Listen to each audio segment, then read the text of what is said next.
কোনো একদিন হয়তো আমরা হাসপাতালের প্রসূতি ওয়ার্ডে কান্না ভেজা শিশুর জন্মের শব্দ আর শুনব না, বরং ধাতব দেহের ভেতর থেকে বেরিয়ে আসবে এক নবজাতক, যেন কোনো সাইফাই সিনেমার দৃশ্য। কিন্তু এটি কেবল সিনেমাতেই নয়, বরং বাস্তবেও হতে চলেছে।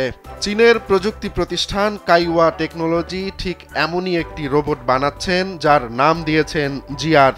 এই রোবটের ভেতরে কৃত্রিম জরায়ু, নকল অ্যামনিওটিক তরল আর প্লাস্টিকের নাভিনাল দেয়া হয়েছে। এবার লক্ষ্য একটাই, রোবটের ভেতরেই জন্ম নেবে নতুন জীবন। যেন গর্ভের উষ্ণ অন্ধকার নয়, প্লাস্টিক আর ধাতব দেহই হবে কোনো এক শিশুর প্রথম আশ্রয়। কোম্পানিটির প্রধান নির্বাহী ঝাং চিফেং জানালেন, রোবটটির প্রোটোটাইপ প্রায় প্রস্তুত।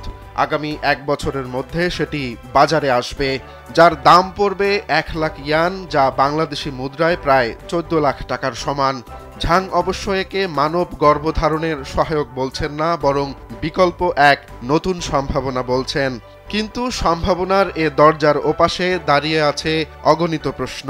এটা কি মুক্তির নকশা, নাকি সভ্যতার সংকটের নতুন কোনো দাসত্বের ফাঁদ? চীনের সামাজিক যোগাযোগ মাধ্যমে ঝড় বয়ে গেছে এই খবরে। কেউ উল্লাস করেছেন নারী মুক্তি আন্দোলনের স্লোগানে, কেউ আবার শিউরে উঠেছেন কৃত্রিমতা আর নির্মমতার আতঙ্কে। সবকিছু মিলিয়ে মানবজাতি এবার যেন প্রগতি বনাম প্রকৃতির মাঝখানে বিভাজনের দ্বার প্রান্তে এসে দাঁড়িয়েছে।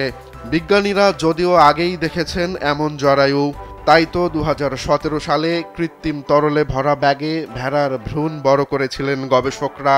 ভেড়ারা বেঁচেও গিয়েছিলেন।